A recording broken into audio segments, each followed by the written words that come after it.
but we'll see what they go for. We're about to jump into the game anyway. First game coming up of the Rainbow Six ESL Premiership is going to be between Fable and Horizon here on Border.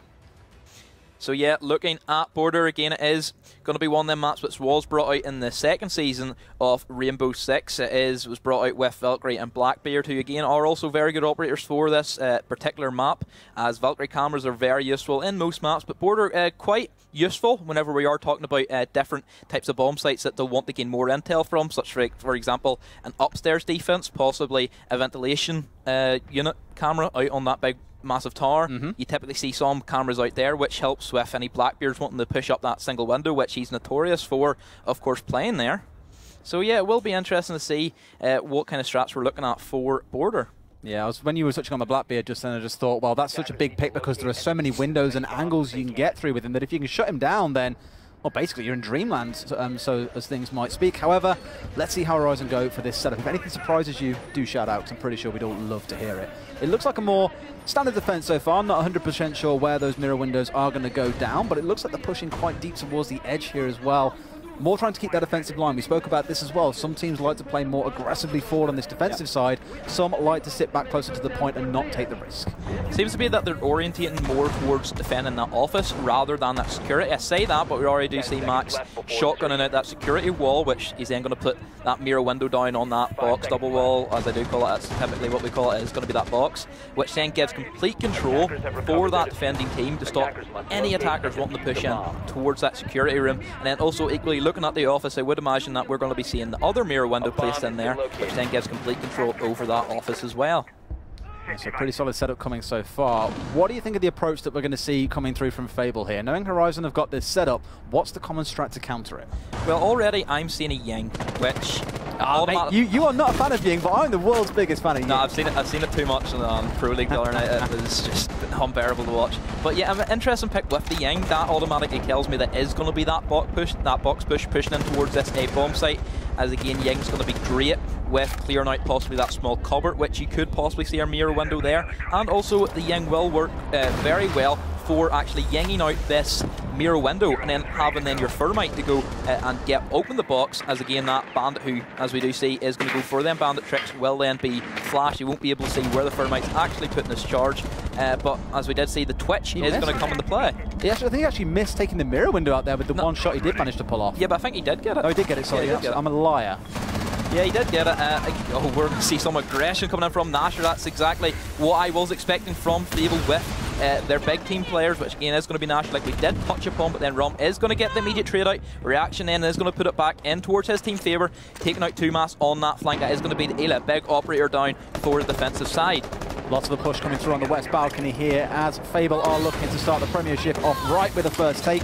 Still struggling to get onto this point because Rum is on point himself with that angle that he's got locking down, denying any entry onto the point as it stands. But with a few smokes being tossed in, they're going to try and go for it and go for a cheeky plant just inside. They actually drop the diffuser as out comes the C4 from 2max, dropping down Noxa, and Fable are on the back foot in a 3 versus 2. I would say that they maybe rushed that a little too quick, in my opinion. I think that they still had a minute on the board, of course, where they could have done a bit more droning, trying to get some more picks onto the board, of course. As we do see Reaction getting a great kill there on the 2max. He is going to go for the Ash Launcher, isn't going to miss, but actually is going to get it. But at the moment, that smoke playing behind that half wall is going to be the killer for Fable. As we do see Rum stand up, misses his shots, then we are going to see the Jaeger come around, and it's just going to be shots fired out. Reaction is going to get the better off Rum, which does put it down to the Jaeger. 2v1, Jaeger is going to push down, but Tristan is going to get the pistol shot on the Reaction. 1v1 Thatcher versus Jaeger. As we're going to see Rami just come around the corner and get the kill on the Tristan, and Fable are going to go 1-0 up in the first map. Unlucky turnaround time there from Tristan. Literally looked away as Rami pushed around the corner, but Fable will be going in the history books as the first team to take a round in the Rainbow Six ESL Premiership. Can they make it a 2-0? Or will Horizon have their own aggressive push to come through? Yeah, it will be interesting to see. So we are going to see Fable's first defense off the map. So it is going to be a ventilation room and workshop. Like we were talking about this earlier, some teams do prefer to go for that second pick bomb site to possibly throw the attackers off of picking particular attackers such as Buck and Sledge, who are great for attacking ventilation room. It seems to have worked as Horizon have not brought any destructibility operators, of course. Looking at this kind of defense that they're going to try and go for. I'm seeing a castle, which automatically leads me to know that they're going to be playing inside that bathroom area, more than likely, as we do see Noxa go for the impact holds. And again, bathroom is going to be one of them great anchor positions for many defenders, so it's going to be interesting to see how Horizon can cope with getting rid of him. Yeah, rightly so. You were speaking about that earlier on, saying you basically lock yourself in there because there is no way onto that point except through that door, and if it's castled up, you're just making it even harder to get anything going in there. Maybe if you're lucky, you get a grenade bounce through the door and you manage to catch a guy and down him, and then you can rush through quite safely. But the odds of getting that, quite rare, and you're wasting so much time there trying to deal with one person when really you should be focusing your attention on either dealing with the roamers upstairs or going for the bomb points themselves. Yeah, exactly. Another thing that I'm quite intrigued about is that we see an Echo being picked. I never see Echo picked for border particularly. Maybe Fable have ran this a couple of times. They've figured out that the Echo could be very valuable in the right hands, possibly play Echo upstairs off-site with the Echo drone possibly. And again, that Echo drone does take quite a lot of skill to use, and a lot of people say, oh, it's just an Echo drone. Hitting the planter at the right moment could be the make or break of a round for many defenders, and I'm interested to see, is the Echo going to be used on site in the last few minutes of the round, stopping the plants, or is it possibly going to be used as a support for some of these roamers? So let's see where it does go. And once again, despite the bomb point being downstairs, they are going to have to try and fight out this top side once more. They know the wall's reinforced, so Tumas is expecting someone to be on this top floor. The bullets flying out that doorway will confirm his suspicions. Now the problem is here once again is if you spend too much time trying to deal with the roamers upstairs, you really start to rush yourself. Yeah. And often we see teams lose either based on time or because they're forced to make mistakes in the final 30 to 45 seconds of the round. If they can't get in here and clear this out realistically in the next 30 seconds, that roamer's been a success and the defenders can just pull back. Yeah, that's one thing about pushing roamers, is that you have to make sure you kill the roamers. If you're going to put a lot of resources in, such as flashbangs, ash grenades, getting rid of them roamers, and it doesn't happen for you, they somehow end up killing your attacking force, that is going to be a GG from there, because you just can't come back with having 3 men on the board against 5 and still having roamers up top, because either way you're not going to have enough people to start taking the bomb site. But already we do see Rum playing that Blackbird. He is notorious for playing, does pick up the first kill onto the Ayla. Got himself a couple of frags last round, going to start off the scoring this time round. 12 will trade one back onto Tristan, so it's one apiece so far, and Tumax runs in, does get tagged, he goes to run behind the wall, but gets saved by Tumax. So the boys, with the very similar name, going to be teaming up once more, clearing out this top point, but now they've only got 1 minute and 10 to play with, and they've still got to assault downstairs. Yeah, at this stage, they do have the top floor control, but of course, like we were talking about, Horizon were expecting going for that armory and archives area, of course, not the ventilation room and workshop. So now not having that capability off that destructible floor with the buck and the sledge is going to be a big hinder for them. Getting rid of these anchors, especially looking at, we do have 2 shotguns being played here, as we do see Max pick a kill on to Nox. I think that might be man-made holes coming out from Fable that have just gave Horizon a bit of an edge. And at the moment, it is going to be coming down to that last 30 seconds. We see Rami peek down, get a kill on the Joker now. Is going to be put it back into a 2v3 in the last 25 seconds. Blackbeard. Peek from the Blackbeard comes through. Rum actually misses the kill shot though, so he will keep himself alive tucked in this corner, but they knew exactly where he was, and upstairs it was a super easy kill from Tumax. Now they find themselves in the 3v1. Nothing really going to stop Horizon here, so our suspicions will be confirmed. It looks like this round's going all the way towards almost the 1-on-1. However, that shotgun kill will delay standings a little bit longer. Going for another one. Oh. Gets the knockdown as well. One more. Can he do this all the way? He's going to try and go for the shot with the pistol, but fails it out just about. As Ron will stand up for his team once more and take another few kills in this round. He must be that top fragger by now by a clear mile.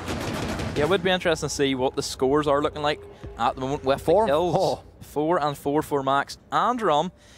Funny thing about Max and his gamer tag, whenever he was choosing it, he deliberately chose his gamer tag so I would get confused with saying 2 Mas and 2 Max. Twitter just loves, I mean, to be fair, so do I after the start of this broadcast. And it's not just me, it's the players, the community. Yeah. We do it out of love. It's a strong community. That's one thing. Xbox are a strong community. Strong banter community. Even though we're known as being toxic, I wouldn't say it's the right word, but we are a strong community whenever it does come down to it. Good way to get everyone to never play Rainbow Six on Xbox, mate. Great job.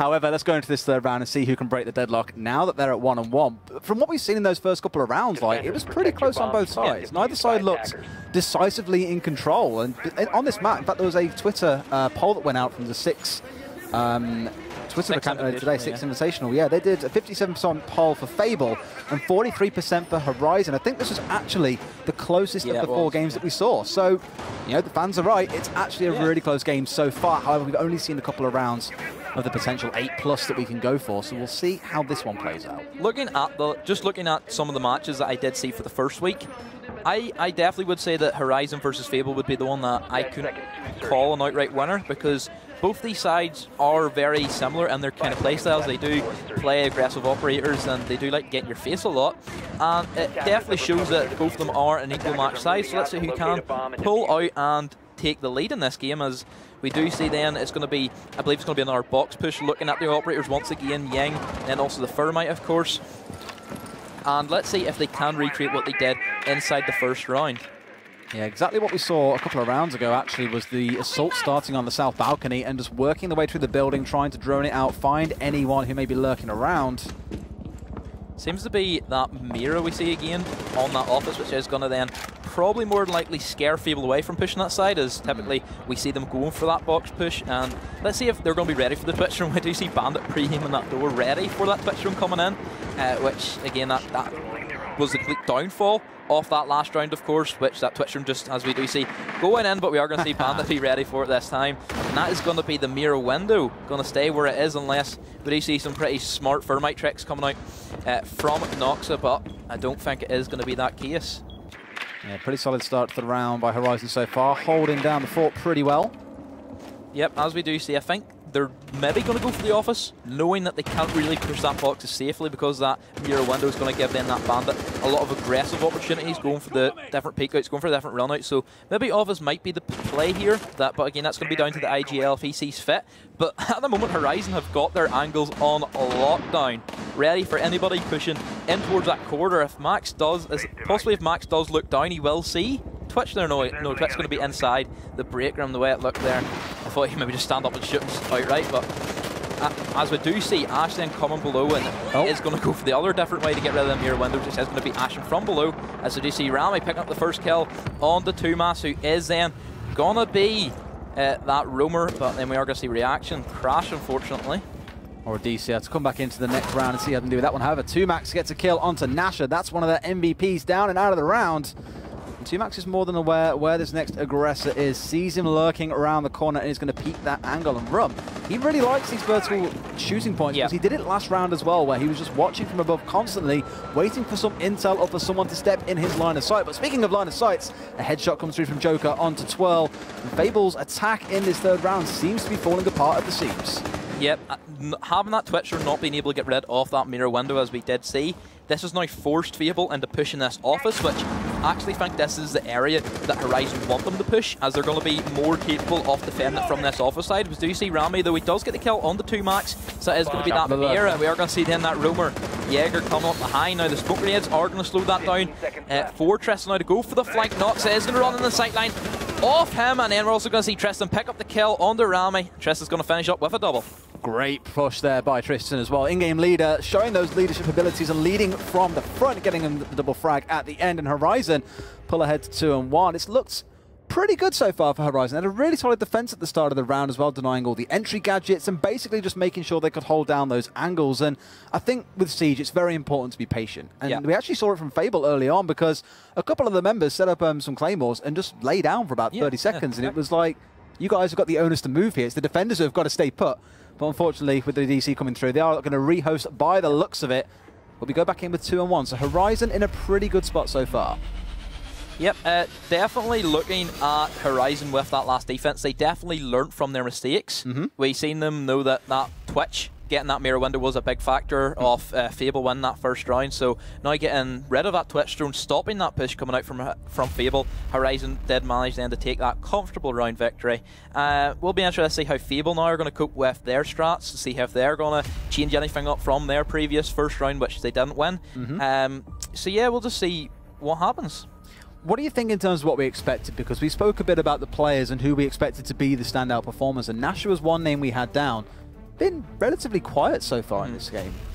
I don't agree with him possibly playing Twitch. I think possibly maybe a nade operator would do him great, like a Buck or a Sledge, which is definitely one thing that they are missing from the lineup. I would say that Buck could be a big factor. On this map especially. Yeah, especially border with the vertical gameplay we have. Again, even getting rid of them mirror windows. He can go down in towards then that ventilation room and workshop and then just start destroying the floor, and that gets rid of that mirror window and also gets rid of the bandit playing in there. Yep. Also clears out that half wall, which we did see Ron play behind in the first round.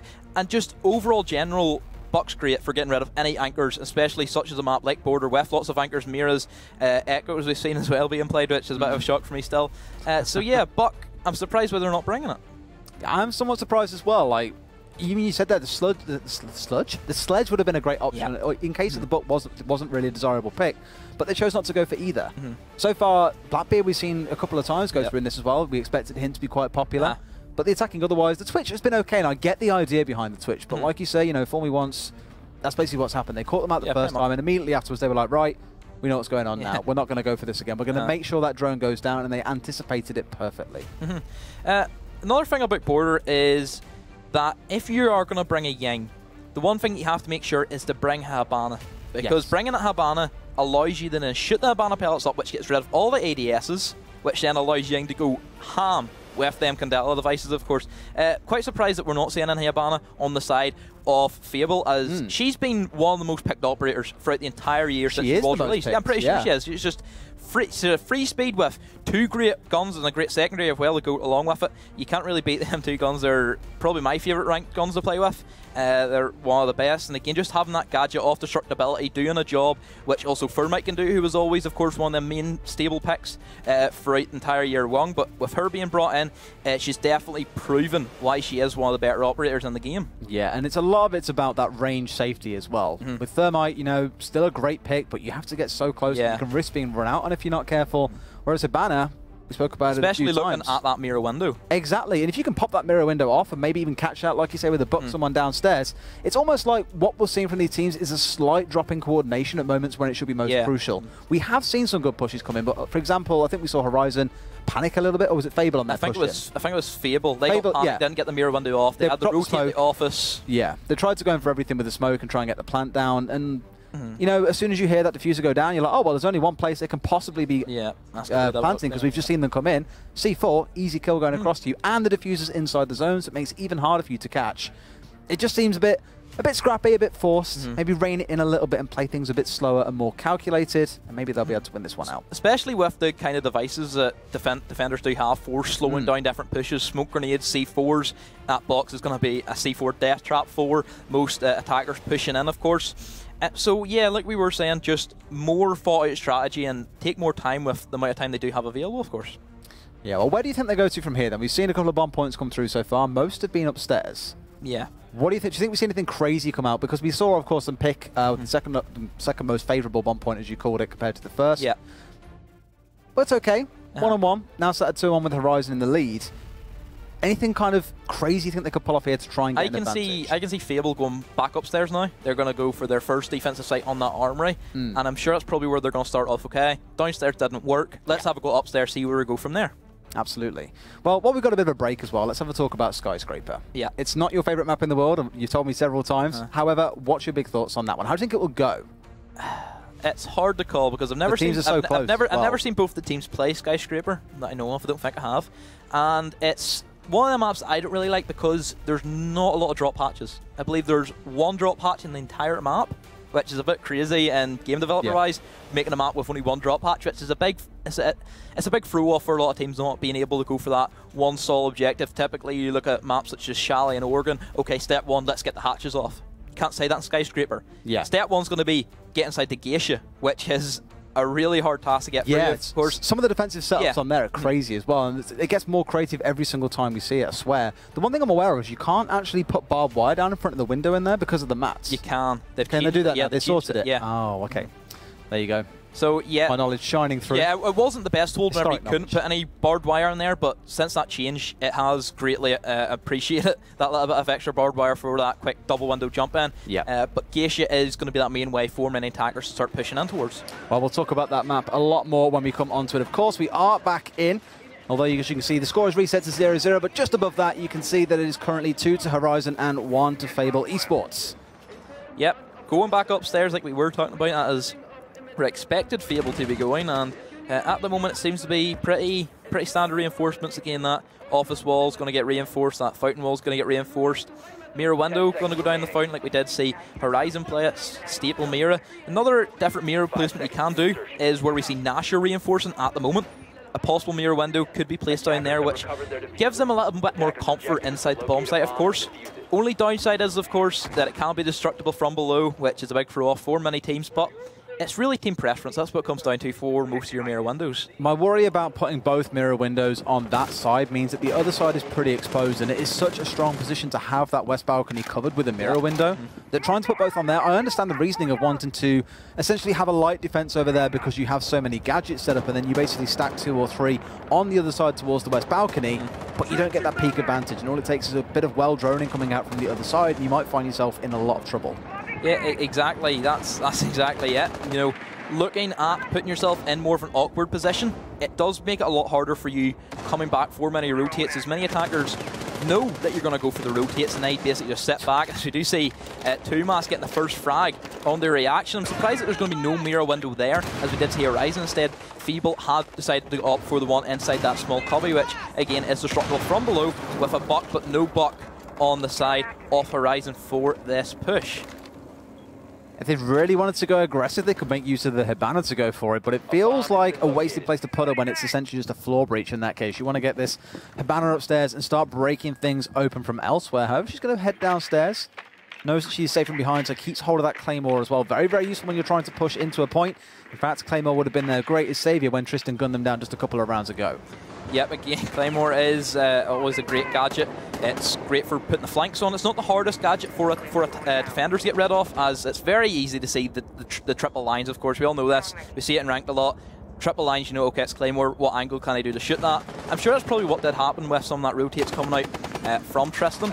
I'm quite surprised that we're not seeing possibly Twirl playing downstairs. Again, Pulse does have that great destructibility with that Nitrocell and that Pulse Scanner combo that we've seen so much on Border, of course, playing down inside that ventilation unit. Can get a very easy pick onto an unsuspecting attacker pushing in towards some of that bomb sites. And also, security is destructible, as some people don't know. A lot of attackers like to push in from security. They might stop, go on their drone, but at the moment we're seeing more aggression coming out from Tumas, playing that Ash. He's right up close to that single door, and let's see what he can do with that Ash ACOG.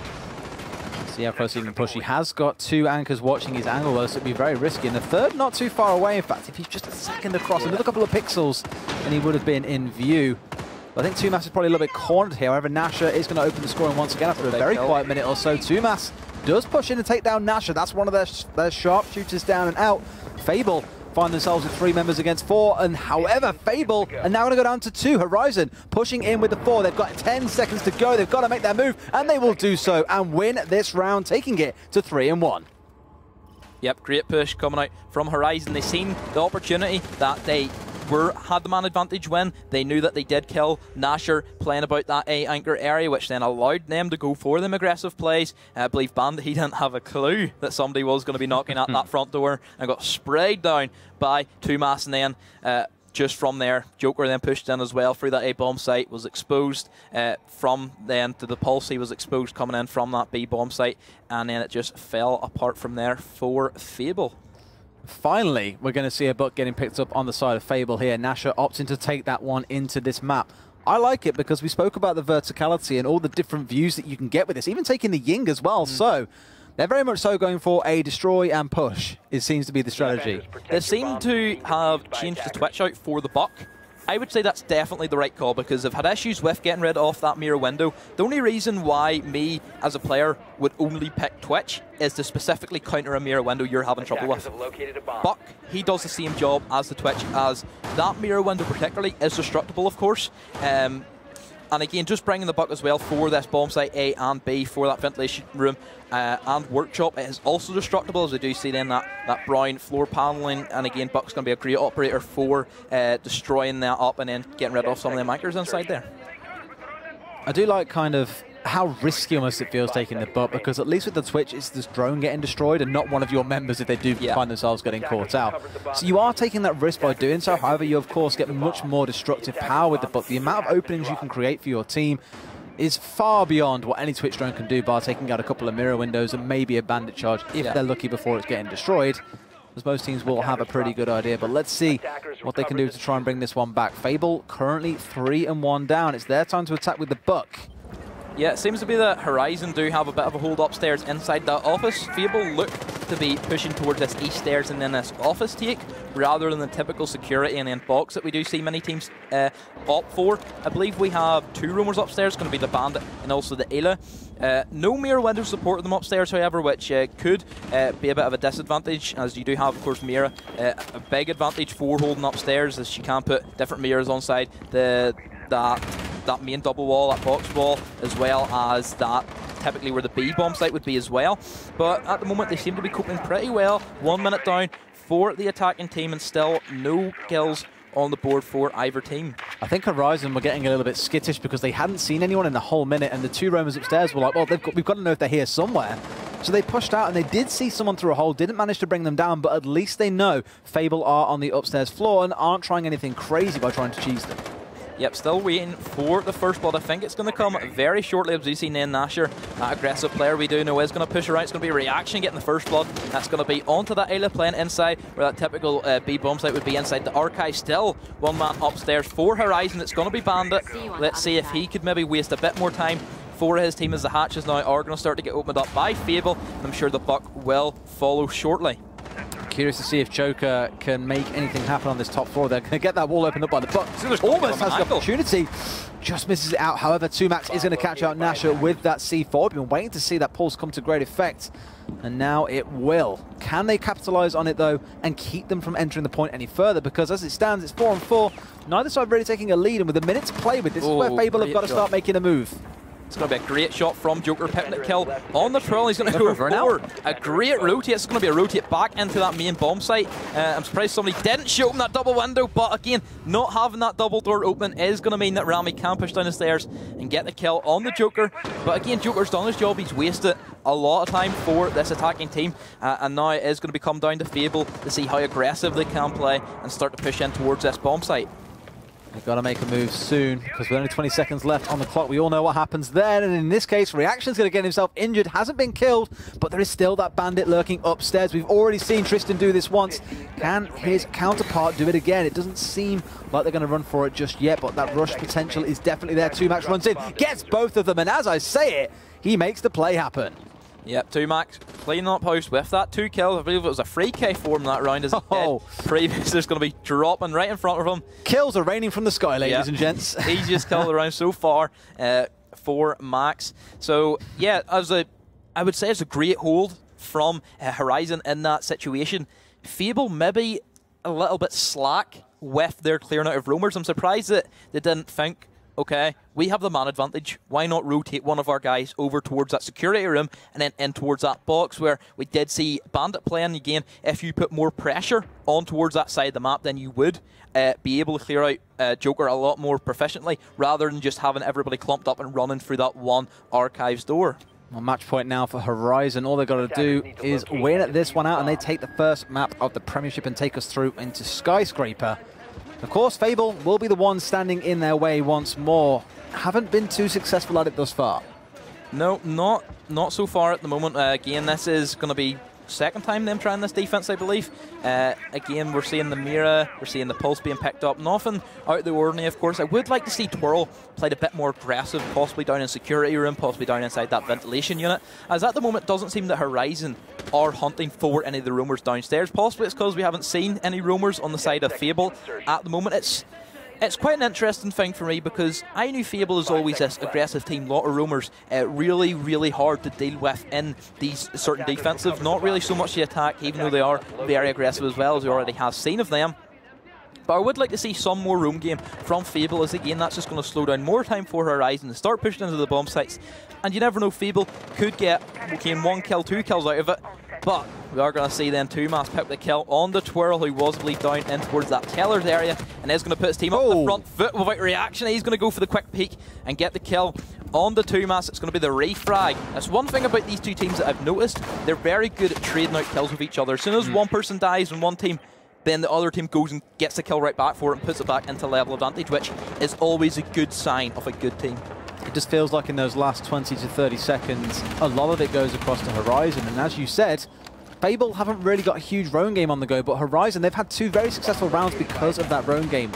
Continuously wasting time, forcing Fable to go for that double drop through the hatch, which again was just raining kills from the sky for free for 2mas. And I'm just thinking, you know, realistically, Horizon are the ones who have got this figured out, it feels like. They're the ones who have got their finger on the pulse of border, and they know what they're trying to do with this map, whereas Fable just got to, I think, also be more daring and be willing to go for these crazier plays in terms of either the runouts or trying to get the roam game upstairs on the go and just waiting. Don't group together as they've done a couple of times previously. Don't be afraid to try something different.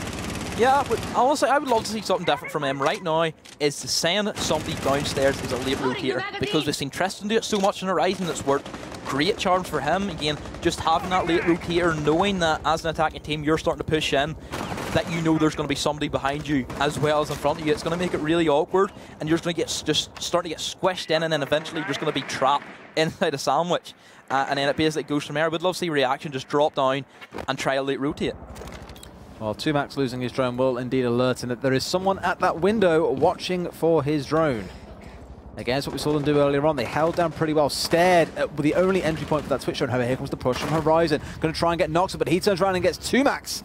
At least he's to face off in a 2v1, but Nox is starting to get another kill as well. Manages to injure him, but he's got a third one to go through now. He's going to do it as well. Nox to the monster. Finds himself the triple in the dying moments of that round, and Reaction rounds it out with Rum.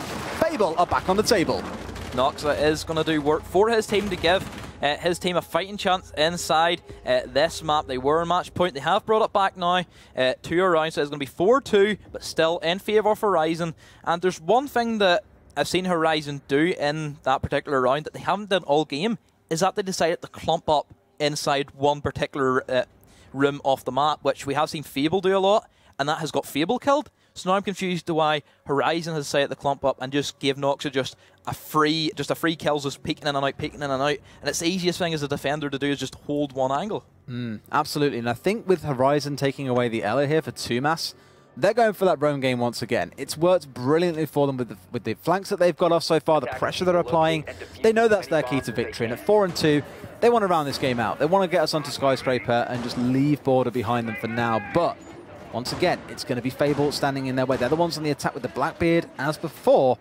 Interesting they're taking both the Thatcher and the Twitch, though. Yeah, I'm confused still why we're not seeing the Buck, because we've seen them try the Twitch previously whenever Horizon did defend this bomb site. It got taken out straight away. Horizon were ready for that. So why not bring the Buck? We've seen no roam presence downstairs at the moment for Horizon. If I was Fable, I would then take advantage of that, then start playing downstairs. Bring your Buck, bring your destructibility operators, bring free sets and needs, bring the IQ, bring everything that can just start ripping up them anchor positions inside that A, and then also that B bomb site. They are very solid on the defense, and like you say, it's more the disruption of the anchors that would be their big success into the entry point. But so far, have yet to really make it happen. They've had a couple of rounds that look pretty good for Fable, naturally. Almost getting himself tagged out 2mas there. That was a very cheeky run out. Yeah, he's known for them. He is 100% known for them cheeky run-outs, just whenever you don't expect it. The most obvious spawn peaks that you'd think, oh, he's never going to go for that. He goes ahead and does it. It's crazy to see that his mindset just thinks, oh, it works in rank, let's try it here, and it works somehow. So yeah, just looking at the roam game, they still have, oh, actually he's came back up. He's seen he's seen some of the people, and he has came back upstairs, getting down by his teammate, put him back to 50 health, and I'm sure he will be back out very shortly, see what else he can do. We do see Fable's gearing up for an office push. We haven't seen this yet, so it is quite interesting to see where they are going to go from here. Let's give a quick recharge back at base, and then straight back out to roam that Ella, basically. Oh! Feels bad. Very bad. Feels bad. Yeah, it seems to be that Twitch room did come in, yes. I believe that possibly Horizon were waiting for the Twitch room coming in from that box. Instead, Fable have mixed it up and are instead going to go for this office push. I had a suspicion whenever I seen the Blackbeard being picked instead of the Ying, you automatically kind of thought, okay, it's going to be a ventilation unit sat here with Toraldus being that dominant force. We did see then, however, I believe it was Reaction getting the trade out on to the Ash there, which does put it back into level terms, and Rum still does have them free gas canisters available to slow down this push even more for Fable. Well, even in their 4v6 scenario, Horizon still managed to trade a kill back onto Fable, which evens things out once more. Blackbeard lurking once more. We've seen what Blackbeard can do on this map. In fact, Nasha is going to get a kill onto 2mas. That brings down the Jaeger and the Eloquent respectively, so they've got the Smoke, the Mirror, and the Bandit remaining to try and defend against this 4-man push. 4v2 make that. Fable are probably going to even this one out, it feels. Going to 4v3 if this round ends out the way we expect it to. Yep, they have control of the bomb site. The plant is starting to go down. Rum is missing his smoke grenades, which is going to be a big factor, I think. Possibly he was expecting Nox to go for the plant beside the bomb site, which typically is going to be that main bomb site, as you see 2max. Pick up the kill on the Nox, and Asher then trades the kill out to Rum. He was going to go for that flank. Good awareness from him, and Diffuser is going to go down. But you see Max also pick up another kill onto Rami, but Twirl, the ever-looking Blackbeard, does get the kill onto him and does pull Fable back into it now. 4-3. They pulled themselves well back into it, to be fair, and you can't knock them for spirit and effort, because at 4 versus 3 for Horizon, earlier on it was 3-1, and it looked pretty set like it was going to go their way, but Fable have just won rounds back-to-back and find themselves in that very close spot, and we've been bemoaning the lack of a book, but to be honest with you, they made it work then. We thought that Twitch and Thatcher was very strange, and it was, to be fair. The Twitch didn't really get too much done, but they still managed to win the round, and of course, it's only the rounds that count at the end of the day. The one thing that let them win that round was that they decided to change things up.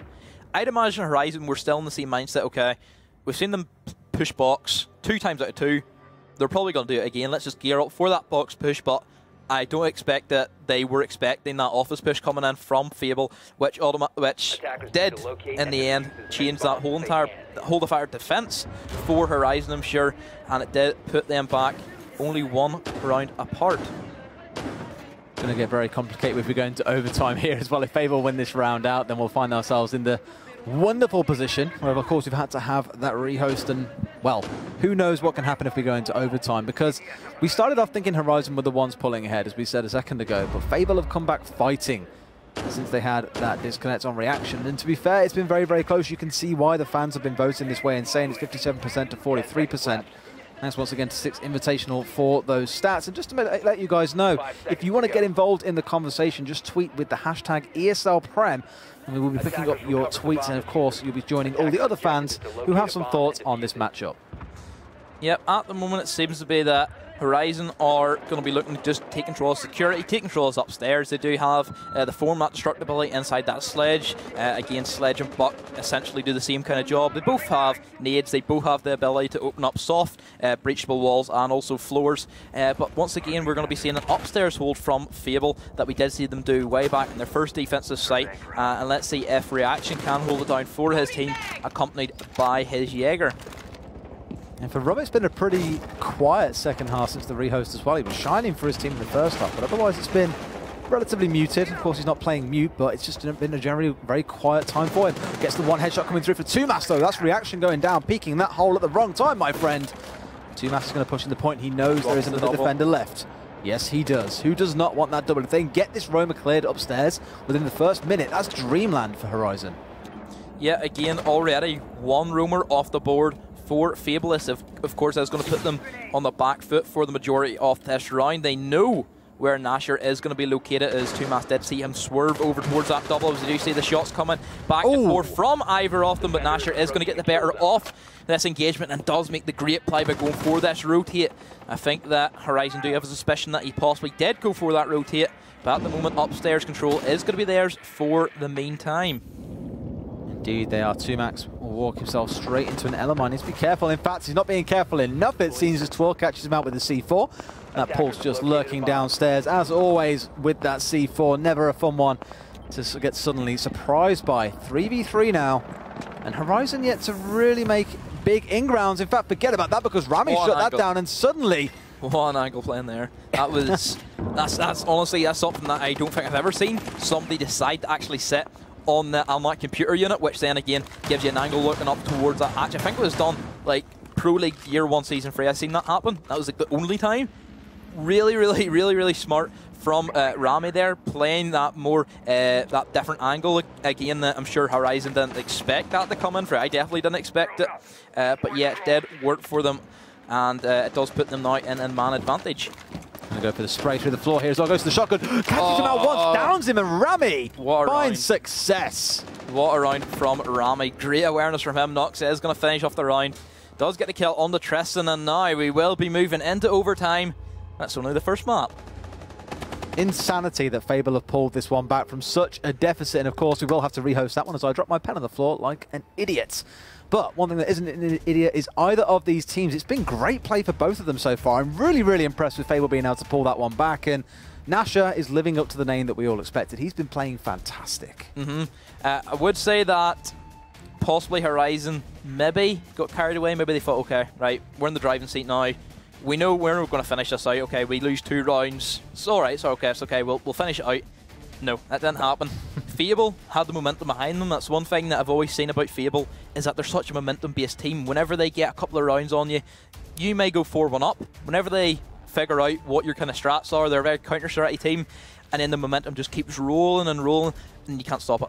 Absolutely. I mean, for a lot of teams, it is about that emotional side of the game as well. It is that motivation. If you go down 3 rounds in a row, you're kind of thinking, oh God, we're going to get absolutely ruined in this final round. But if you're finding yourself coming back and you're like, we can beat these guys. It's easy. That's one thing about different teams, that some teams, some mindsets think, okay, let's give them 3 rounds. Okay, they'll take 3 rounds off us. We'll know what their kind of strats are, and then we'll just win off that. Absolutely. Well, we are into overtime, so both of these teams incredibly close. And I'm super excited to see how this closes out, purely on the basis that, you know, neither team has looked definitively ahead. For the first half, it was Horizon. Now it's Fable. You just don't know what's going to happen. Every time we have a pause, the game basically resets. It's like turning off the lights in the room and opening it up, and suddenly everyone's a different person. You just don't know what to expect. Yep, looking at now going into overtime, again, Fable winning 3 rounds on the trot. This is where now I kind of feel a bit scary for Horizon, because now they're in uncharted territory. They're not entirely sure what to do now. Their previous 3 rounds haven't worked the way they planned. And now Fable do definitely have the confidence on their side. And this is where I think Fable will now just go and steamroll the next 2 rounds. And then, I hate to say it, will probably then go and steamroll in towards the next map as well. Yeah, and that momentum can carry across maps, like you say, if they have a good bit of a warm-up here on Border and take it through to Skyscraper. I'm not sure which team picked which map. I'd be curious to find out, purely because if it's their pick and they're going to Skyscraper, you have a pretty good idea of how it's going to go. I reckon it was probably Fable who chose Border, and I'd imagine Horizon probably chose Skyscraper. That's what I think. We'll find out soon enough, I'm sure. But let's see how this next round plays out. 1 minute already down and off the clock. And as I say it, down comes the first kill. Tumas will pick off Nasha, arguably Fable's standout player so far. Does that mean this is going to be a Horizon round? Because they've already got themselves 2 kills in the first round of overtime. Yeah, big plays from Tumas.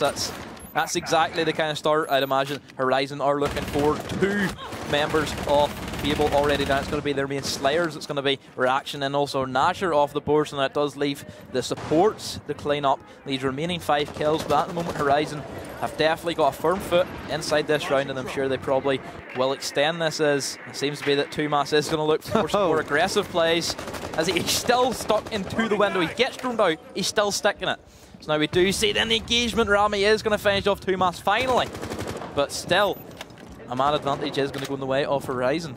Nice one-tap kill there, but like you say, it's still advantage Horizon in the 4v3. And they are the ones on defense with a minute to go. This is where Fable have made mistakes all map long. When they are time constrained, they do start rushing things and start making mistakes.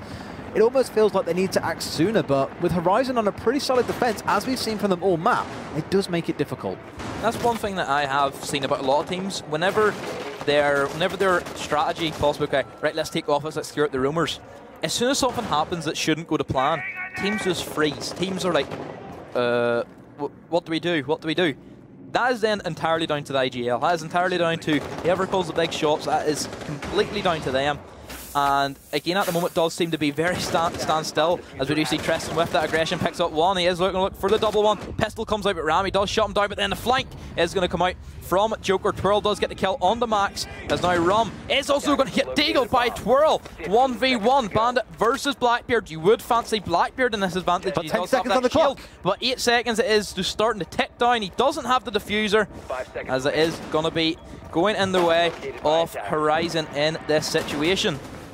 Smart choice there. So many times games have been thrown away by players trying to be aggressive and thinking they can win the 1v1, but there was no need to even push that, and rightly so.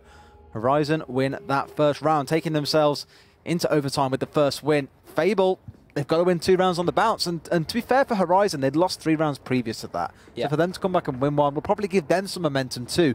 So realistically, this is like the ultimate decider now between the 2 teams as to who wins. It is really that close. Yeah, once again, match point for Horizon.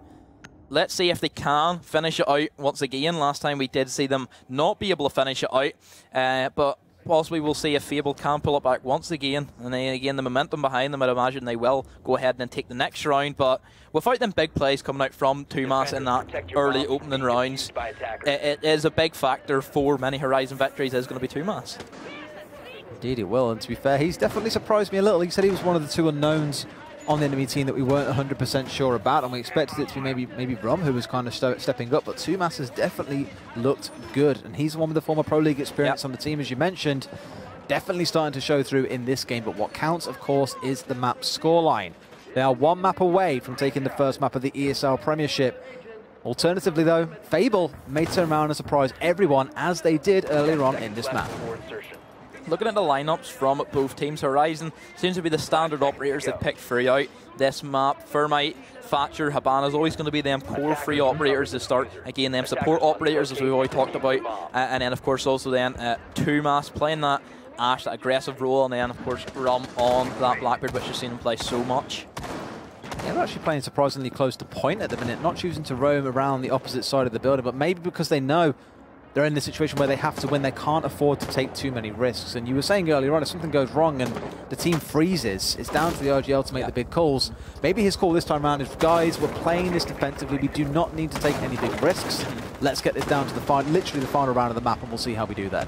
Seems to be once again we've seen Tumas play here inside the security, trying to go for early picks. Still don't know if it's going to be an office push yet or a box push. Again, that's going to be the only 2 options you can go for, is the office or the box push. But still nothing at the moment. Again, Tumas still trying to get an early pick for his team, which you've seen him do so many times, which has helped his team out a lot in the early phase, getting people inside, getting ready for that first push in towards them bomb sites. But at the moment, it looks to be an office push so far. Well, no one's gone down in the first minute, which I think is a record first for these 2 teams when facing off against each other. I imagine that will change soon because the Ella is just creeping so close, and Tumas is constantly pre-firing on that angle, expecting her to stand up, but she knows where he is, she knows where he's pushing from, and they know what to expect. Seems to be the same angle we did see him hold as. Oh, just if he does peek just a little bit. Oh, he did see the hit, but he's going to miss it. Tumas is going to get the first blood once again for his team. On to reaction. Ash taking down Ayla. It's going to be a big kill as again. Ayla, again, let's just say it. Ayla has the outright best gun in the game at the moment. It's 50 rounds, high rate of fire, essentially no recoil. It's Scorpion's is the best gun, and especially taking out an operator with that gun is going to be a really big kill for your team.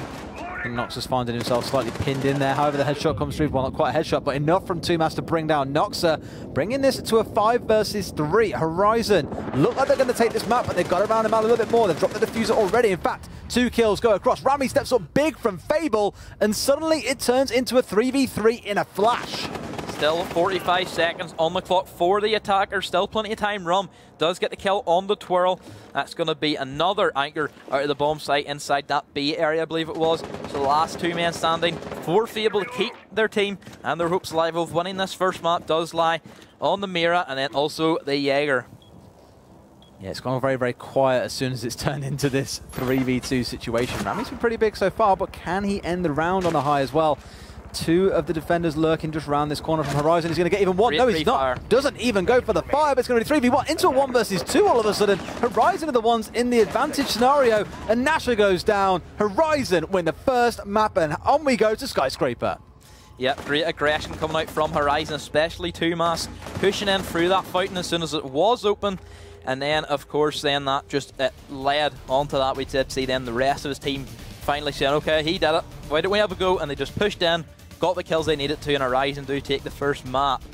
It was a bit scrappy, yeah. Let's be honest. The first half of that match was very, very scrappy. A lot of silly errors I've picked up on as well. Definitely, but once we got into overtime, things did kind of settle down a bit, and it did get a little bit cleaner towards the end, and, you know, it's the first match of the whole Premiership. Yeah, it's going to be, it's the first week, even on our end. It's a good match. It's going to be a scrappy, even on our end as well as the team's end. I think next week we'll see teams start to round things out, but it was a good match. I agree with you, and it's a match that is not over because Skyscraper is coming up next. Yep, looking forward to it. I say that politely. But yeah, I'm interested to see who actually picks Skyscraper. I still want to find that out. Again, Skyscraper is going to be one of the maps where typically the defenders have a pretty much a very good chance at defending most bomb sites, as it's very hard for attackers, like we were saying. No drop hatches, so it's going to be either through that geisha or through windows, which again, jumping in through windows, a one-way traffic area, it's going to be a really big kill zone for most defenders. Chucking C4s, pulse from below, possibly shotguns as well. You could possibly see some of them. Yeah, that's pretty much what we expect for Skyscraper, just a lot of kills. Before we jump fully over to Skyscraper, though, let's take a look at some replays coming through. And I think every member had their shining moments in there. Tristan with that great flank early on was probably the big standout for me. And this was beautiful. Like I say, raining kills from the sky. Basically, it was basically a big hello, thank you very much, and good night. I mean, I think both teams had every member had their moment of shining in that match. I don't think any particular one member was quiet overall. Like at points we said, oh, you know, Rum's been very quiet in this half of the match, but first half he was noisy. Same for Nasher. Was my favourite kill. My favourite kill out there. That awareness from Rami was amazing. Good understanding of the map as well to know exactly where he was sat. What angle to shotgun, and in 2 shots he had him down injured. The 3rd shot finished him off. Beautiful. Yeah. That was very good game. I love that from Rami. Just that Echo drone being able to see and exactly where he is. He's on his drone. Let me shotgun him and hope for the best. So yeah, shortly moving on to Skyscraper. What are you thinking about Skyscraper? How are you finding it? Well, how am I finding it? Clearly not finding it yet because the match hasn't started. But in terms of how I expect this one to play out more than anything, I think because Horizon have looked a little bit stronger on their own game, there are lots of runouts you can do on Skyscraper. So they'll have a lot more success with that, I think. So I'm expecting more for Fable than anything else. They will have someone watching those runouts, because if they don't, I think twice they got run out in that game. They want to be very careful that Tristan especially doesn't catch them the same way again. Again, Skyscraper is going to be one of them maps where it's kind of split 50-50. But maps completely split in half via either the restaurant area going in towards that little bit of bar, and then also then that security. It's the stockroom area, the delivery room, and then of course also then that drum is going to be a main area which many defenders and attackers want to control, as in that's going to allow people starting to move in and also out of the different bomb sites. So what points do you think we're going to be looking at in the first couple of rounds of this match? I think that we're just going to be starting to look at different mirror placements. I want to see who... You think T-Room probably is our first Yeah, more likely T-Room. Mirror placement's going to be a big thing for me. I think that it's going to be varied between both teams, as we might see some mirror windows inside the T-room area looking out towards that drum and main stairs area, and then also then the mirror possibly stationed inside a geisha for all we know. That just gives more geisha control as well. So it'll be interesting to see. It's that one wall inside geisha as well, which just opens the whole thing up. Like most attackers will always look. That's the main way they want to get. And they will always look for that geisha control to really start staging their attack, because it's such a solid place to start. You've got a quick exit and rotation if you need it, and of course that one huge open wall. That leading around to Dragon and onto Terrace as well, that's the second angle. So if you control Geisha generally, you control that whole area, and it makes it so much easier to especially if you have, like, for example, a Blackbeard out towards that Dragon statue, that window, and Dragon, also that and door. He basically prevents any kind of rotation. Pretty much, because it gives a complete direct line of sight in towards both bomb sites as well. Yeah. So in that last match, you had a couple of questionable picks that you saw, and you were like, I'm not quite sure. The one round that really stuck out to me was the Twitch and the Thatcher in one. Were they that worried about device they had to take both? What do you think we expect to see on this map? Because, of course, what we expect and what we do actually see are often two very different things. Once again, Buck's a great operator for Skyscraper, has a lot of destructibility potential.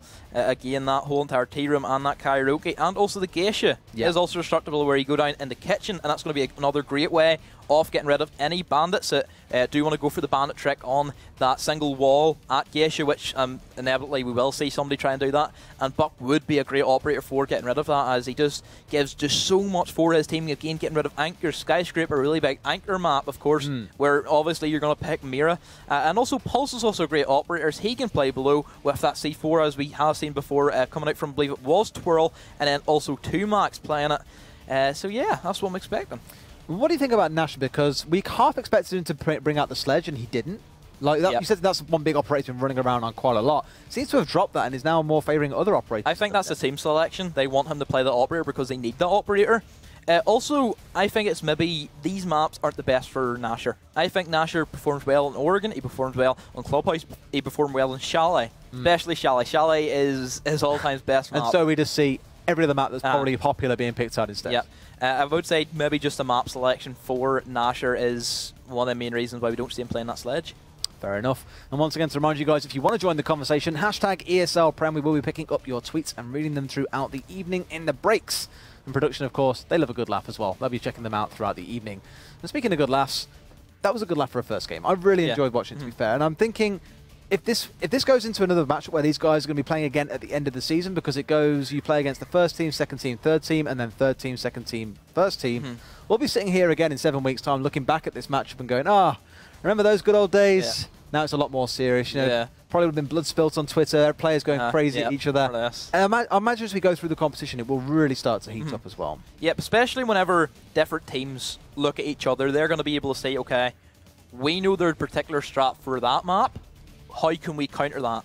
And then this is whenever counter-stratting is going to become a big thing for Premiership, the same way it is for Pro League, is again, every match is going to be streamed, everybody has access to seeing all the different matches, and then that's where it's going to come down to different teams taking out the time to research their next opponents, as I'm sure, I don't know who both these teams play next week, so either of course in 1UP or Vex, whoever they play, they're going to be probably sitting looking at it right now, okay, let's see what they had in store for us, and then of course they'll be able to counter-strat to them. That's what I'm quite curious to know, and probably ask a lot of the players over the next coming week, is will you be watching back most of these videos to understand the teams that you're playing against better, because these can rotate around quite a bit in terms of roster. We've seen it over the last few months, some teams jumping around. You spoke about Blitz earlier on, jumping between teams as well. It gives you the kind of opportunity to understand where their strengths lie when they're playing with different players on different teams and seeing how things roll out. But speaking of rolling out, we're rolling out onto Skyscraper for Horizon versus Fable Map 2. Horizon taking the first one. Fable will be wanting to even things out and walk away from this match with at least 1 point. Yep, again, Horizon, they now do have the strong foothold going in towards this next map. They, of course, have the first point in the bag already. They have won the first round of the Premiership. And then let's see if Fable can pull back a point or Horizon pick up 2 from this match. And already we are going to see that karaoke and that tea room like we have been talking about, of course. And let's see where we're going to bring us. One thing that I'm already not seeing is we're seeing no Mira, which I was so sure we were going to expect. But instead, Fable, they seem to prefer going for a smoke, which we previously haven't seen them pick on border. But instead, we're looking at more of an aggressive lineup from them, as we're seeing, I believe it's 4 free speeds on their lineup. We're seeing the Bandit, the Pulse. We're looking at the Ayla, of course. Ayla's going to be a must pick for, I believe, every team tonight's going to probably pick an Ayla. And then, of course, also the Jaeger, who's always been a strong staple inside Rainbow Six Siege. I wonder if we see the meme of Pro League almost come alive, because this map is Horizon's pick. They chose Skyscraper and Fable chose Border and lost it. Quite a lot in Pro League, you'll see teams pick a map and then lose it, which is really bizarre to see. If Fable can turn around and do that, at least they walk away from this with the 1 point, which every team will be looking for in this first week. I think nothing else, no one wants to go home as the team at the bottom of the leaderboard. Looking at the picks, that's what I expected. I expected Fable to go for that choice of Borders. Again, they're going to be a new team. I would imagine that they've had too much time to start running maps such as Skyscraper and possibly Coastline. But no surprise from Horizon that they've been about for quite a while, I'm sure. They probably have a good understanding of most maps with their strats. But at the moment, we do see a good confrontation coming out here from Reaction against the rest of the Rashes. We do see Reactions pushing in, getting the kill on the 2-mass. And that's just something that Ayla can do is so easily. It's just, Pete, you have the best gun in the game. What can go wrong? 3 speed, best gun in the game. Like you say, what Great more device. Could go wrong? Great device, yeah. Barbed wire. What else can you need? Surely going to be changing at some point. However, Fable is going to get this. Nasha, sorry, is going to get the second kill for Fable. And Horizon, I dare say, as we said earlier on, struggling on their own map choice here, being spotted out by that early pick, and it looks like Heroes sat inside this window is going to be aware that there's something going on here. Gets himself sprayed down, in fact injured as well. Here comes Rum to gun him down on the slide, and that's the sort of thing you see in a Rainbow Six trailer, but at least he gets himself the kill back. 4v3 in favour of Fable.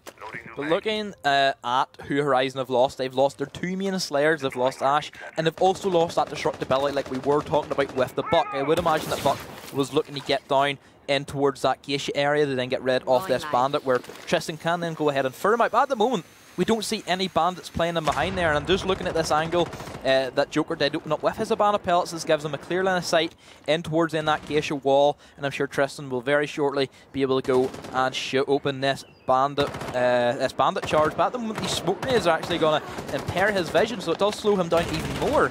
And again, more confrontations coming out. That drum control seems to be that Tristan wants to gain control of, and Reaction has ended up giving it to him. The pressure that Reaction is applying in this round is literally insane. Not only did he open up and get a super early kill, all these entry points they've been looking for, he is darting around this map, making sure his presence is being felt by any aggressors who would dare step forward. Most of those pellets being shot. He might get one. Even sprays down, and Horizon get the double. Joker and Tristan open up the scoring once more. And Fable find themselves in the... Yep, Reaction is down. The guy who's been their shining star this round, they've got control of Drum, and now with 20 seconds on the clock, they can start pushing forward. That C4 is going to get missed out, but they know where they are. Tristan peeks the wrong angle. Needs to watch out to his left, though. He might find himself getting run through if he's not careful. In fact, the shots coming through into Karaoke are not going to find their target. Ron pushes in. He loses the trade against Noxa. Shouldn't have lost that. No way in hell should he have lost that. However, 2v2. Down goes the diffuser. Can they find themselves any more opening kills? Noxa is going to have to peek himself towards this window. In fact, he is the only one left against the two aggressors, and they know that he's outside. They know where he is. He is going to struggle to retake this point. Yep, a complete flip of, I believe it might have been a double flip. As we did see Fable with the 2-man advantage. Horizon then brought it back, and then once again, Fable took it back into control, and Horizon now had the full control of the bomb site. And at this stage, Noxa, it's going to be an impossible victory for him, as time is still ticking down. And again, just having Joker there playing inside that main corridor is going to finish up the kill, and Horizon are going to take the first point on this second map.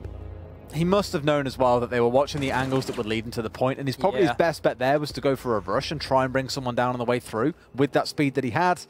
However, the angles were being watched, finds himself tagged out, and Horizon at least take the first round on their map. That's the best thing about being an attacker and planting the bomb. Whenever you plant the bomb, you then turn into a defender, because then the defending team has to play as an attacker now and get into the bomb site, and at that stage you can just sit and hold an angle. That's the best thing. Whenever the bomb goes down, pick an angle, pick a door, the door you think he's going to run through, and it should be game set match from there. I do love how a bomb going down basically turns the whole match on its head. All the reinforcements and stuff you spent 45 seconds setting up, and all the preparations, the mirror windows, it's going to come back to bite you. Everything is being used against you, so it's kind of like, we best hold this down, guys, or we are going to be in so much trouble come the end of this round if they manage to take the point. And as we saw just there, and now Horizon get their first round of defense. I expect they got some pretty good plans for this one, given they did pick up the map. And that mute coming through, we were speaking about mute before the broadcast began, and we were saying we don't see it all that often, but it is incredibly powerful when used correctly, and Horizon clearly have got their strats ready. I think mute's very underrated as a defending operator. Again, he doesn't have the best gun in the game. He doesn't have an ACOG, of course, which may turn off most anchors. Again, mute is usually an anchor operator because he's not free speed, he's not the best roamer. But again, it's a great gadget. It stops down any mute, it stops any drones coming down. It also stops, I believe, any extra thermite charges, and also Kairos pellets being put out as well. And it just slows down the push from the attacking team even more, and especially for a map such as Skyscraper, where it's very close quarter combat. It's very twisty, turny corridors, very close range, and that mute jammer does have quite a big radius, and especially for that drum control, mute's going to be that perfect operator for slowing down that attack. We've said so many times, it's so important just to slow down an attack. If you can do nothing else, at least delay the attackers. They have to panic and make those mistakes. Over Fable going to be pushing here onto the south balcony, looking for terrorist control once again and pushing in towards Geisha. As we said earlier on, that's where they've got to take first before they can begin this attack. Horizon, they'll be keeping an eye out. I'm curious to see what the Romans go for. We do have Tumas running around. We've seen what he can do on this Ella. Did it on the last map. If he can run around and cause absolute chaos again, then it's going to be exactly what Reaction did to them a couple of, well, last round actually, which has really caused them a lot of headaches early on. Yep, it also seems to be that we also have Bandit playing downstairs, I believe. I think it's Bandit, it's Bandit playing downstairs. Again, this is going to be another roamer that Fable are going to have to deal with. I've got a question for you. What do you make of him having laser on his gun? Because it's pretty much a big no-no in most situations to take laser, unless on like a shotgun. Well, I always think that a Vector is a very close-range weapon. Typically, it's mirror windows. You usually have attackers pushing in towards your line of sight. We do see a field flashbang there from Reaction. It's going to slow down the attack even more. We've seen a team kill. We've seen flashing your own teammates. Come on, guys. Come on. It's not that hard. As they do Joker looking the wrong way. Looking up, and then we are going to see Nasher get... I would say that would be the easiest kill of the round. And now we are going to see then the aggression coming in from Fable. Somehow Twirl has been downed outside as Tristan does put an end to that Reaction pushing in aggressively, but then Nasher does get the refrag, but at the moment it's still going to be a 4v3, maybe a 4v3. Half his rum explodes Nasher, and now puts it back in towards this 3v3, but again, Still do see Twirl down, as I'm sure Nox is going to rotate and pick up his Blackbeard. Perhaps he's going to try and go for it, but I think maybe they're waiting for the res to come through before the run-out comes through. There's going to be no run-out, it seems. I thought for a second they would go for it as soon as they heard him getting picked up, but not going to happen. And Twirl is back on his feet once more, looking for vengeance, no doubt as well. Of course, only at half HP, but it still means he can go back and seek out those who did him wrong. We're going to be seeing another late rotate, I believe, from Tristan coming up them back stairs. 2max still in control of that Geisha and also does have control of that B site, as he does have that mirror window to use and then also abuse from that, as we do see Rami starting to get tagged up from that Vectors. Twirl does put an end to Tristan, as now we are going to see the mirror stuck inside a 3v1 situation. Yeah, they're just going to sit and watch the angles here. You've got the corridor you can watch. I was going to say you can watch them in T-Room. Not that it really matters, because they're in more than enough trouble to lose that one out. And hey, Fable are back on the scoring board. Yeah, again, a great push coming out from them. It was looking a bit shaky. We've seen reaction pushing, get shut down straight away. But then possibly just the patience coming out from them last three supporting operators that we do see quite a lot. Seems to be both these teams have a 3-2 split. 3 supports and then also 2 Slayers. And then also equally 3 supports, 2 Slayers, which we've seen throughout these 2 rounds so far, and also the last map, of course. So yeah, it's really interesting to see just the different patience and different play styles that each member does play a part inside a team. And the kills are a lot more scattered out this time around. Last map, it was very heavily in favour of a couple of members for the majority of the map. And this time round, everyone playing their part, which is always a good thing to see, because it means everyone's in that zone to play. Everyone's ready to contribute in a way. It's not like there's a couple of players running away with the game because they're the ones fully motivated for this. Everyone's had their warm-up on border. And Horizon, again, it's their map pick. They're the ones who will be favoured to take this one away, given they chose it. But Fable have been looking pretty good so far. That last round with the 3v1 ending, definitely a confident scenario for them, despite Horizon having what looked like a pretty solid defense to start things off. It looked pretty solid. They had control of Drum, of course, which is going to be a big thing that we've always talked about. I think that they maybe gave Geisha away too early. Again, they had the Bandit Roman, where you could have put in Bandit playing inside that Geisha, doing the Bandit trick, which would have slowed down the push coming out from Fable even more. But primarily it seemed to be more of a T-room take coming out from Fable. They brought the Yinga, which I would imagine is going to be then that main entryway, possibly flashing the person in towards that little corner area inside the tea room, and then also, of course, flashing that entire corridor out, which you might have somebody playing around that main stairs as a defender, holding that angle ready for that run-in cross coming in from that main door and also the back stairs area as well. So yeah, overall, a good attack from Fable, which I don't think Horizon was expecting that tea room push. No, and speaking of T-Room and Karaoke, I was just about to say it's probably all we're going to see, because neither team so far has successfully defended their own point, which probably means they'll keep on pushing upstairs until they get it right. And I don't blame them either. It is a very, very good, solid point to defend. Again, if you retain Geisha control, you make it very hard for the aggressors to push in. And speaking of such, Fable on the defense will open the first round kills onto 2max. What a surprise, another Ayla kill for reaction, but then again, another kill for the Ashe on this side of Horizon is going to get the trade out on the Nasher, but now these two behemoths are going to come in confrontation. There you go. And again, the Ayla mine is going to help out reaction in that situation, and again, just a great gadget, great gun, and I would say that she definitely does outclass Ashe in that situation. I'll help you learn how to spell concentration for your next spelling test if you want. Yep. Do some practice of that one, mate, later on after the broadcast. Anyway, Fable find themselves in a 4v3 situation. As you said, the Ela actually there did take half health damage as well, despite going for that trade once the popper come through. Still found herself getting shot out a few times, and I've seen a couple of times in Pro League players killing other players through the grenade coming through from the Ela. Very rare, but when it does happen, it's beautiful. Because you can barely see anything when that. You don't even know which gun's the real gun. You see about 5 different guns in front of you, and it's like, I'm glad where are they? Nerfed.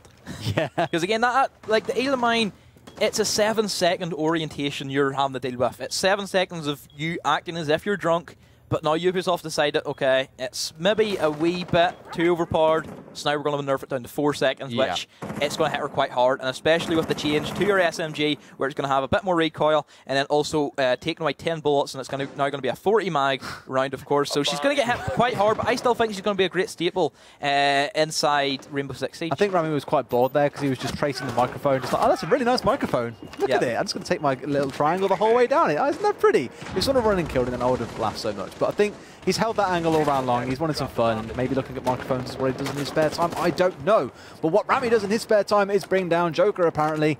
Fable find themselves in a 4v2. And this time round, it looks like the defenders may actually be able to win out Karaoke and T-Room. Yeah, looking at the past 2 rounds, I wouldn't say that the two defense that both teams have produced They've not been bad. Yeah, they've not been, oh, that's a bad defense, any attack could win that. I just think it's been good attacks. Yeah. That's what I think. I think it's been good attacks. We do see Tristan pull the wire and does flip it onto a 2v2, but no, for very long as we see Noxon get the trade out on the Tristan as Rum does try to go for the plant, but the Echo Drone is going to stop that, and Noxa is going to get the call out, and he can easily pre-fire around the corner, and that is going to be Fable taking the lead inside Skyscraper.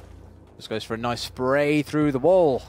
And the defenders will finally win. Can Horizon affect the same? Because last time round, both of them looked a little bit shaky on the defense, like you say. Also, the attackers looked excellent in terms of breaking down the defense. Both have seemed to have got their defenses sorted out. They know what they want to do. It's just how do they prevent the attackers from doing their own idea. Looking at the scoreboard here, we see more of a stable kind of kill ratio for Fable. Everybody's doing a part. Not looking too good for my man Max. Not looking too good at the moment. Still yet to get off the board. Tristan seems to be going big with 4 kills. It's still early days. It's still only 2-1. It can still go either way to each team. It can, but like I say, it's nice to see Tristan stepping up there as well. Always, like I say, the leader should lead from the front, and he's definitely doing that at the minute. Brum has been pretty quiet because he had a great first few rounds on border, but here he does seem to be struggling a little bit to make an impact. This time picking up the mute at least. Last time I believe was on the mirror, but 2max will be picking. No, sorry, it was 2max on the mirror last time round. I'm just remembering. Yep. So yeah, once again, we're seeing that mute jammer being picked up once again. That's going to give then that control of the drum, of course, as no drones are going to be sent in from Fable. But last time, Fable had no interest in taking control of drum. They had more interest in going for this T-room push, being able to use them Candela devices to start yanging out. See that little cupboard there to the right-hand side of that A-bomb site, which again, it's going to be a typical anchor spot. That right there, it's going to be a typical anchor spot for many Miras, possibly Echo. That's a great position for Echo, so he can sit there in his drone all day long. And again, that's going to be the main priority for Yang to do your job and get rid of them anchors. So it's a very precarious mirror being placed inside there, looking in towards the T-room, I think it was. So in that case, it's a dream scenario almost for the attackers to take karaoke here because they have such a good setup provided for them by the defenders. But Horizon will not be giving it away super easy. Blackbeard once again being picked up, it seems. It's definitely one of the more popular operators for them because they took it quite a lot on border as well. Both maps do favour it because they're both very window-based. Yep. But it does seem they're definitely sticking by their guns and going for it every single time. Seems to be the Geisha push, once again, coming out from Fable. Still, no Bandit is going to go for that Bandit trick, which is quite surprising. In my opinion, that is going to be one of the best ways for defending teams to defend that Geisha. Is going to be just completely stopping any Exothermite charges being able to place down on that Geisha wall, of course. And now with that open, that's going to shut down a lot of the different crosses in between the both bomb sites. As again, you can just show out that entire soft wall of Geisha, and it could possibly give the Thermite a great line of sight. And then it does then allow Fable to start rotating and go for this T-room push. What I do like about the mute is that it's preventing the supporting operators from being able to get those drones in to find out the intel. And the hard thing is, it's very difficult to push in an assaulter point unless you have information about where the defenses are, about where all the gadgets have been placed down, about where the enemy operators are. And they're really struggling to do it so far because of all these mutes that have been put in the way. And I think about 60 seconds have been burned trying to get in from the balcony into Geisha alone. We do see Nasher getting the kill on the Tristan. Joker then trades that kill on the reaction. Nasher with it free, as he does finally get finished off by Joker on that back stairs, but he has done his job. He has got them 3 kills, which has put his team in this advantage, and let's see where it does go from here with Blackbeard, Thatcher and Thermite. The 3 supports as we've been talking about left up for Fable as Joker, and then also I believe it's Rum on that mute is going to be the last people up. Just going to hold out here. It's 3 versus 1 indeed. He's going to go for the run-out and actually gets it as well. But they know once more, this feels very, very reminiscent of round 1. They know exactly where he is, and it's going to be very, very hard for him to make this work out for them. Once again, the diffuser's going to be planted, and all Fable need to do is just sit back, relax, and watch an angle. So run around instead, probably going through. Quite a common runabout though. It is quite a common runout, as is very able for a free speed to go for that runout, as it literally gives the attacker a split second to see that you're detected. And possibly if Joker does get this kill, he got it! He's going to get it, and he's going to go for the defuse. Will he get the defuse in time? No, no, the Climber's just off it. I don't think he has enough time. 7 hits, 2, 3, too slow. 4. No. Oh, not going to get it, but good try nonetheless from Joker. Well, that's definitely a Twitch clip for the week, if nothing else. Super close from Joker. And again, a big clutch round coming through from him. 8 kills he's walking away with now, surpassing even Nash's 6. Great round for the Bandit, but not enough to win them out that round, unfortunately. I even think if the Claimer wasn't there, I still think he didn't have enough time. I think it was still just a millisecond off. But nonetheless, good attempt from Joker, but Fable now leading 2-round advantage, as it is going to be 3-1 going in Fable's way, and they do now have that defense. They do indeed, and they've been looking really good so far. Again, it was the attacking in the first 2 rounds that's been great, but the last couple have been all Fable. Admittedly, that last round, not so much on luck because they executed very well early in the round, but it's more the unluckiness of Horizon to not be able to get a couple more hits in to win that round, in which case it would be a 2-2. We'd be saying, well, this has been a very even match so far. Exactly. So, looking at this defense, we are going to be going upstairs into that work office area. I was expecting the kitchen barbecue. I think that's a better defensive site than this office area. Because it's so open. It's just, you get a shot in here and you can open up everything. Blackbeard's a powerhouse for this particular bomb site is 2 of them windows that you do see, the one inside B and then also the one inside A. It gives complete coverage into both of them bomb sites. You know, it just shuts down, especially that B one. It shuts down any crosses going in towards that main corridor area, and as well, it just shuts out anybody playing Anchor.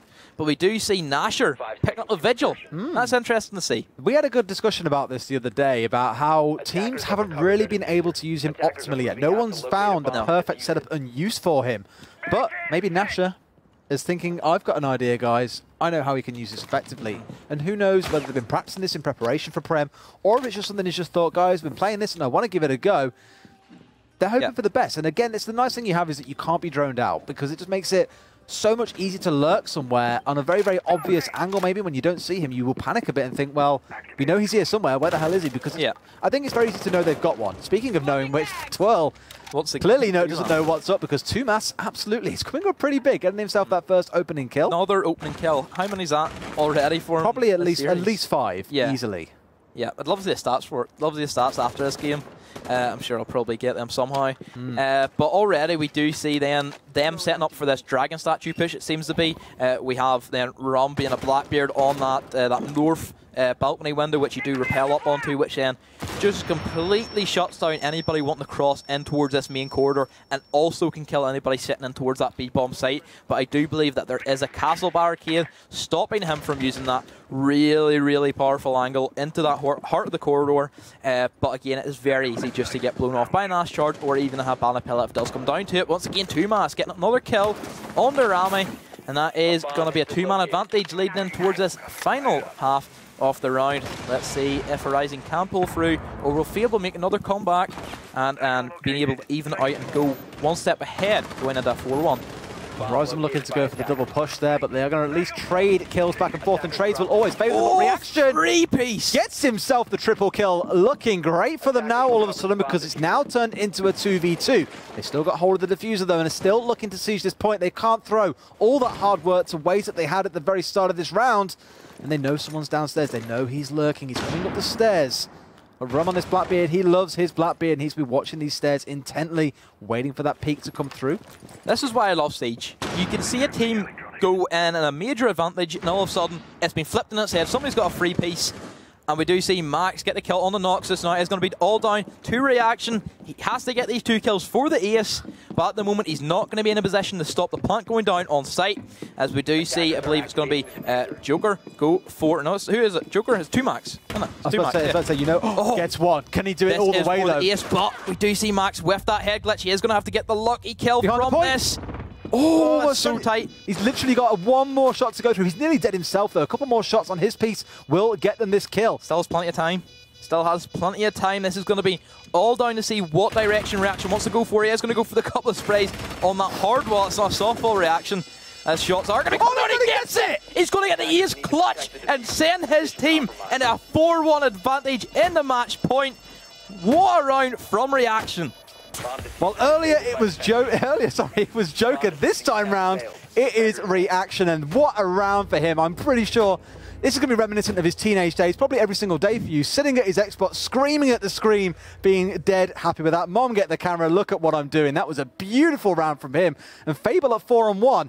all thanks to reaction. Think about these last 2 rounds we've seen. This could be at a 2-2. And already it's at 4-1 because Fable have played these last couple of rounds ridiculously well. It was looking so good. Horizon. Well, Fable have played it well. Reaction has played it well. Looking so good. 4-2 up. Yeah, Horizon should win this round. All of a sudden, Reaction comes out of nowhere, and he's just put his team to match point. Incredible. Absolutely incredible. And, you know, the prophecy has come true. Both teams have pretty much lost the maps that they chose. Horizon aren't out of this yet. They are on match point. But we've seen both teams turn games around in this series so far, so I would not be surprised to see Horizon pull this one back to a 4-4 and we go once again into overtime. Yep, once again, we will be moving into that match point. This time, it's going to be in the other shoe, as you see Fable leading this time. And we are going to see that barbecue and kitchen, which I was expecting previously from Fable on their second defensive site. Again, we didn't see Horizon being able to defend the top floor to the side. Okay, it's not going to work. We need to bring out something big here. We need to go for our second pick bomb site, which is going to be at barbecue and kitchen, which is equally still a really good site if you do know how to play it well. Little thing I'm not seeing from Horizon is no castle being picked. Typically, we'll see castle being used to lock down that entire geisha.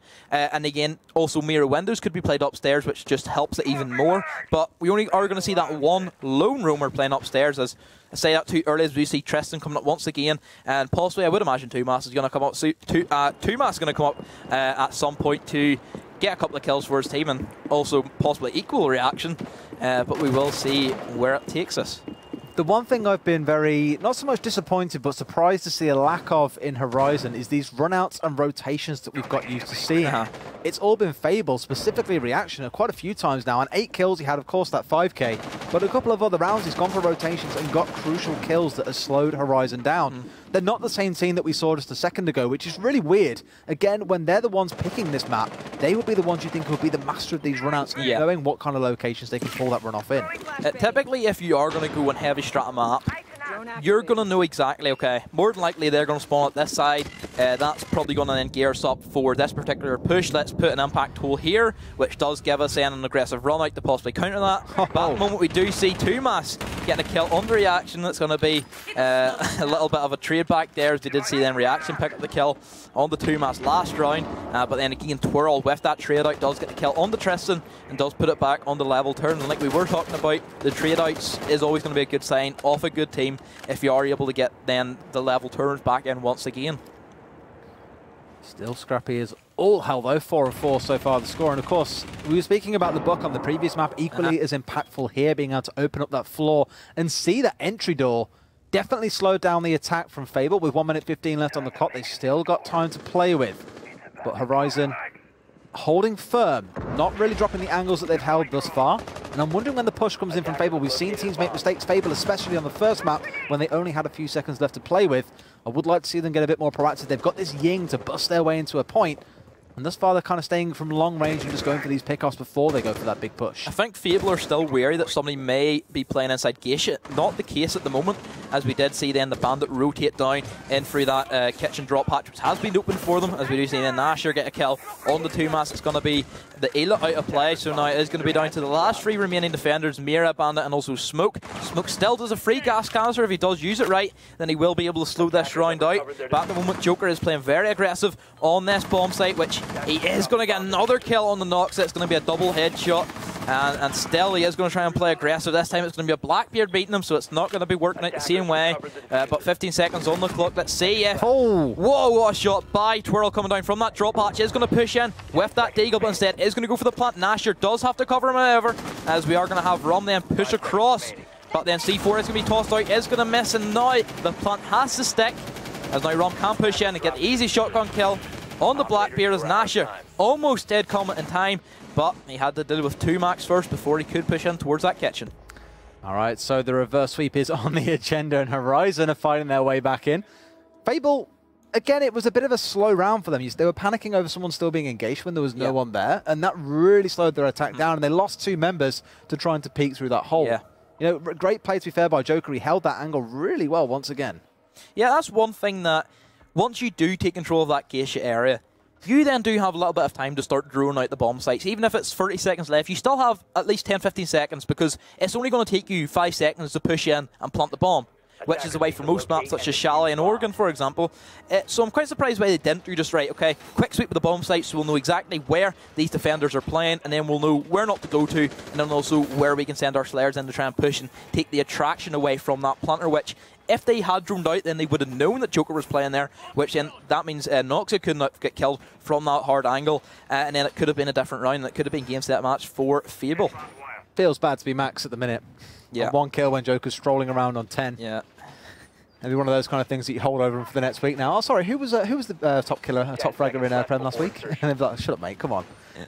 Be nice, we're teammates. Yeah, but how do you know it? That 1 kill could have been a decisive factor in a win or a lose. It could have, like we said earlier on, we said a few times now, it's all about that scoreline that decides the map. It's not about how many kills you get, although equally, kills do have a pretty strong influence on whether or not you win a round. So understandably, it's a pretty good stat to keep a track of and to see how players are doing. Now, let's see how the attack goes for Horizon. 4-2, they cannot afford to lose a single round. So they've got to now win 2 rounds back-to-back, both this round and the next round. And Fable, the wind has been taking up their sails ever so slightly, it feels, despite having that 3-4 round stint where, especially for Reaction, going absolutely huge, super impressive stuff. But it's feeling a bit slower the last couple of rounds. Haven't really got that huge momentum on the go once more. I think they can get it back very, very quickly, though. All it takes is a couple of frags to go their way, and they are steaming on their way to victory. This is going to be their tea room and karaoke once again, like we did see them defend previously. So this would like to favour them again. If they've done it once, they should be able to do it again. They do have Reaction playing again, another just a menace downstairs, but 2 maps with another opening kill. On to Reaction, so there's going to be no superhero 5k this time, my friend. So just looking at opening kills, that's probably one of my favourite stats because it really does show what 2mas does for his team. He's going to be that main man who does push in and does get that early pick, puts his team at a front foot, and then equally does put a bit of fear into Fable as they're going to say, that guy just killed our best player, I don't want to pick him. You don't want to pick him, I don't pick him. And yeah, it kind of goes from there. And like I say, for some teams, as soon as they lose that one crucial, pivotal member of their comp, it's when it all starts to kind of fall apart. In this case, they're taking out the Ella, who's one of their key roamers, so they know that there is going to be considerably less aggression elsewhere on the map, and they can start pushing towards that bomb point sooner. However, 1 minute 40 is gone. There's only 1 minute 20 left to play in this round, and they aren't really threatening the point just yet, so they want to start moving soon. In fact, I think they jump into a bandit wire here if they're not careful. Seems to be they're going to try and target this karaoke, which we have seen them do previously. They've got control of Geisha early on, about 1 minute 30 had control of Geisha, which is always going to be a great thing. But once again, we see more aggression coming out from Nasher. Tried to go for the C4, as then 2mas does fall back, throw a flashbang just to cover his retreat, and then does start to open up some anchor positions possibly. But then Nasher is going to get the kill on the 2mas, as I don't think he was expecting the Pulse to be sat there so aggressively. And now this is where Pulse is going to be very scary, as he does have that Pulse scanner and can start giving a lot of intel for his team to where the attackers are going to push in towards this bomb site. And he has all that control downstairs as everyone else is upstairs at the minute. Every single member of Horizon is trying to push onto the bomb point. Understandably, with only 30 seconds left, that is 100% your ambition. But like I said, that Pulse being downstairs, destructible floors everywhere, you're going to have a bad time. And let's not forget about the Echo, who is still up. Echo drone hasn't been shown yet. I don't think that Horizon know that there's going to be an Echo really being played here. Cameras. It's the second time he's missed taking out camera. It happens, everything happens, but we do see then the push come in as Joker does get the down on the Rami previously, as Rami did also down the Blackbeard, but then Nox is going to get a kill on the 2mas. Nasher gets a kill on the Tristan, Noxa gets killed on the Rum, and then Joker gets killed on the Nasher, and then Twirl finally finished it off and gets killed on the Joker. Quite a mouthful of kills there, but nonetheless it is going to be Fable finishing off the round, 5 rounds to 2, and each team are going to walk away with a point. They are, and look at that scoreline coming through. For Nasher and Joker, both having the games of their lives, it felt, nothing else than Skyscraper. You got to say as well, for Joker, that was one hell of a game. Yeah. That 5k will go down in history for the Prem, because that was Reaction beautiful. Had the 5k. Yeah, sorry, Reaction, sorry. That was just a great game. Definitely MVP. I would definitely say that round was a big MVP for him. Oh, yeah. 100%. That map was a lot closer, it felt, as well, than Border in terms of how the teams played between rounds.